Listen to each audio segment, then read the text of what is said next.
Just trying to be as innovative as possible as far as fighting crime within the city. Sheriff's Captain Dustin Lopez addressing the Encinitas City Council last week about installing license plate readers within the city. I've been doing this for 30 years. One thing I've learned is you need to be a step ahead, not a step back, is when you're dealing with crime issues. The council approved a total of 7 cameras at 3 intersections. The San Diego County Sheriff's Department says these LPR cameras will help them flag stolen cars. Some of the crime trends we've noticed regionally and statewide is that people committing burglaries are using stolen cars a lot more, or rental vehicles that are a little bit harder to track. But some community advocates warn about the misuse of these kinds of surveillance tools. It's very dangerous without oversight, without rules. Layla Aziz is director of operations for the nonprofit Pillars of the Community, and she says the surveillance state and data collection can easily get out of control. Before you clear a license plate reader, you should have an oversight board,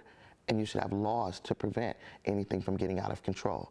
And when you don't do that, you put us all in danger. 2 intersections along Encinitas Boulevard will have the cameras at the I-5 off-ramps and at Coast Highway.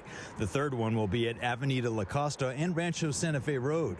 As far as cost, Encinitas will pay $30 grand for the cameras and software and another $10 grand for 3 years of cellular service to transmit the data. Ultimately, I think it's really important that we have these tools for fighting crime. Tony Kranz is a city council member and the mayor-elect. He says the sheriff's department assured them that they have strict rules against misuse in place to protect civil liberties.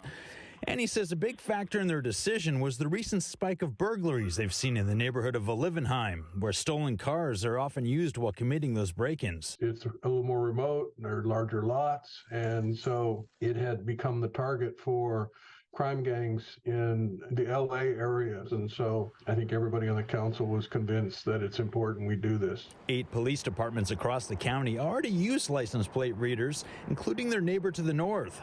Carlsbad has 85 LPRs in use and has plans to add 43 more. They've shown great success solving kidnappings, murders, shootings, stabbings. So it's really a force multiplier for our deputies out there and our detectives. In Encinitas, Brian White, CBS 8.